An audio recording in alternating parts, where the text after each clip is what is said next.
My press secretary sort of was agitated. He wanted to immediately reply. I stopped him for two reasons. Firstly, he was much younger than both myself and General Obasanjo. Secondly, he came from the same constituency with General Obasanjo, so I wouldn't know how it will affect him if I allowed him to go wild or to go public. But when Lai Mohammed came, I said he shouldn't. He insisted, he said no. He disobeyed me. He said I must allow him to talk. Then, of course, being a professionally information person, I listened to him. I said, what are you going to say?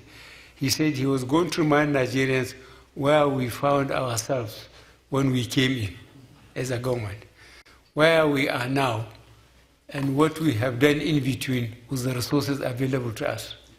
Wherever you are, we just have to do something about education. If you educate people properly, they will look after themselves, because there is a level below which they will not accept anything, even from their own parents, not talk of anybody outside. But the type of education we are having now, I think you better speak to the governors and so on. Let us invest more in education. It's the biggest investment we can make for the future of this country.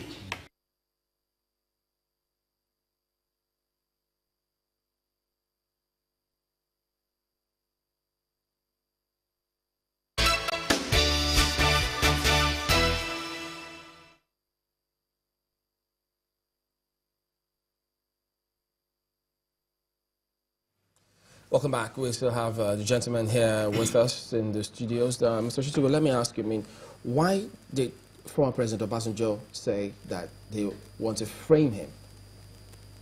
Why? Why was because that?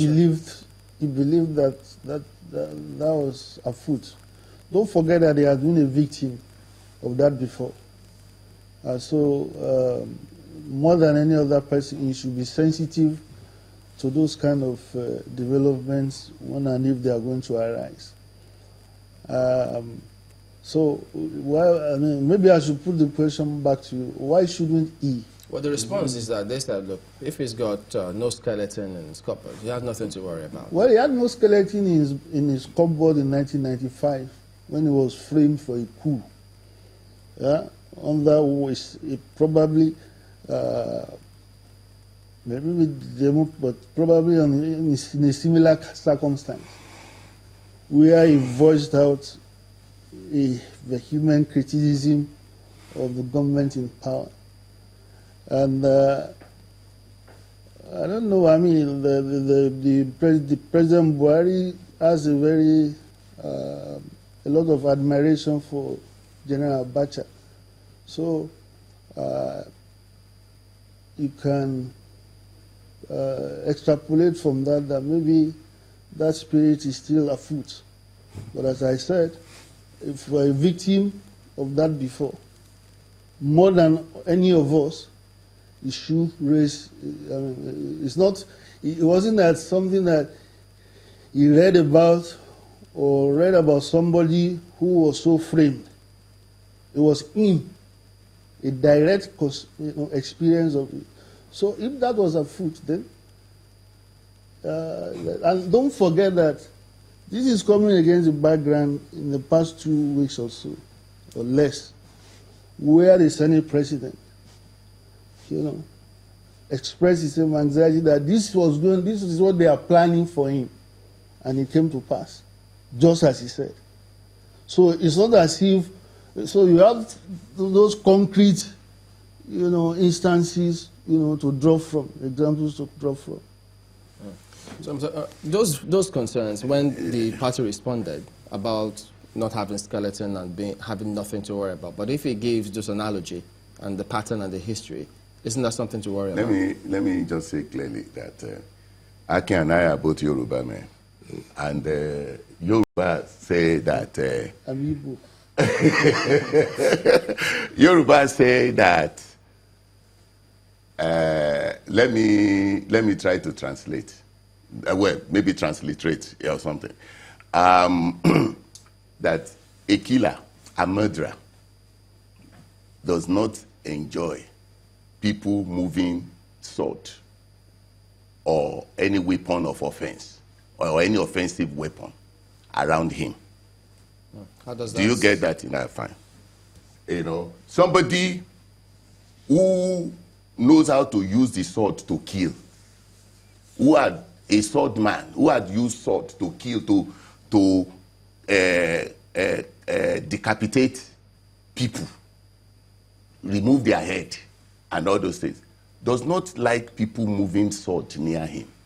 How does that? That's right. So now let's rewind. Let's look at, see, the 1995 debacle that he was talking about. Things have moved on from then. Chief Doctor General, ex-president Olusegun Obasanjo had been president for 8 years in this country. Let us look at some of the things that happened under him in his presidency. For governors that he had disagreement with, he used the force of state to remove them with inchoate House of Assembly. 1. 2.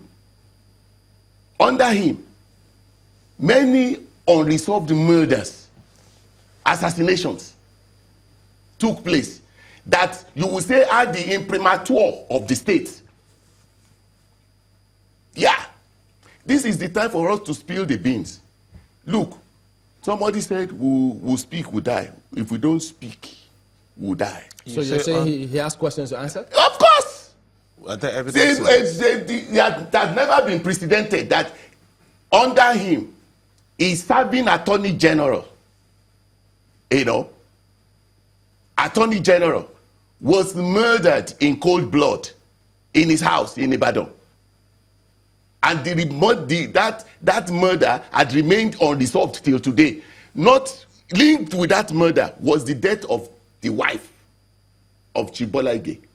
His lawyer, Chief Debo Akonde, SAN, died mysteriously too. The wife of Chief Debo Akonde, Professor Jadesola Akonde, died mysteriously too. Mr. Fashoke, come on, are you saying that the former president has questions to answer as regards this? Even for somebody who died of cancer. Come on, wait, let me tell you. Including somebody who died of cancer. Wait, let us understand clearly. No, these are strong. Yes, strong. Let the security agencies go ahead and go ahead and unravel some of these things. We saw the trial. The trial ended in an inchoate manner. Okay, let me put it this way. So he is saying that if he did not write the open letter he wrote in January, all these plans to frame him wouldn't have come up. Is that the reason why?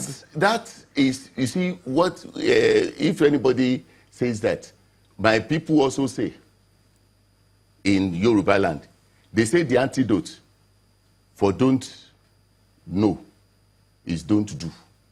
If you don't want people to know about your misdeed, don't do it. So don't accuse somebody. Not that. You see, the fact is that, you see, sometimes when people, I sometimes get miffed when people say that we are being sheer political victimization. Some of these things, some of these corrupt allegations or not. And the big question is that those allegations about you, are they true or not? If they are true, forget about whether it is politically motivated or anything like that. If we now subject, let me finish this. If we now ask the security agencies to retry those things, the keyboard was killed, and some of these other people. Let him respond. Well, it's unfortunate that you will mention Chief Debo Akande and his wife's memory. Very cheap and very malicious of you to do that. Those two people, this is the first time I will hear somebody who will draw that and make reference to that in a light. I know for a fact that Professor Jadesola Akande died of cancer. Obasanjo couldn't have inflicted People can talk of ignorance out of, but look, talking about deaths, murders, and so on. Nigeria has not recorded a more bloody episode in its history since the Civil War, as we are now undergoing. These days, we pick up a newspaper, we will see 20 people massacred, killed somewhere in Benue or Taraba. People, you flip through it because it has become normal. That is the extent to which we have now. How the allegations have been made, where you have security people. Danjuma, the General Danjuma said it. That look, there is collusion from the state in what is going on, and what is approximating a genocide, an ethnic cleansing.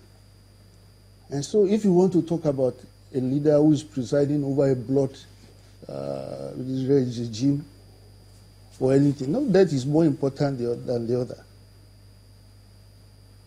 Thousands of people have died under this present government. You went to America and said it was people that came from Libya.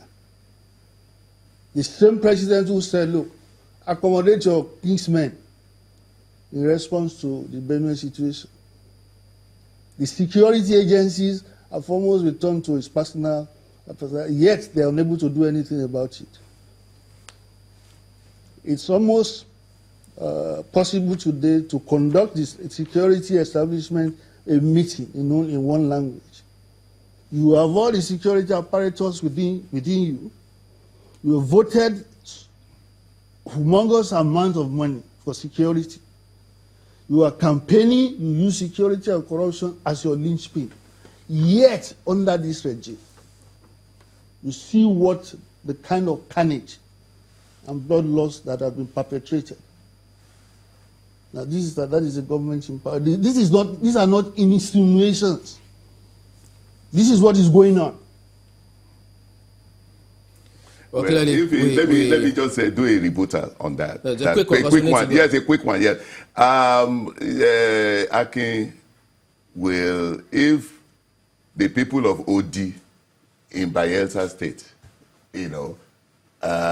hear him, they will almost stone him because they know what the Chief Olusegun Obasanjo did to their state. I mean, this was the Nigerian state directing tanks at a defenseless village, a village inside the entity called Nigeria.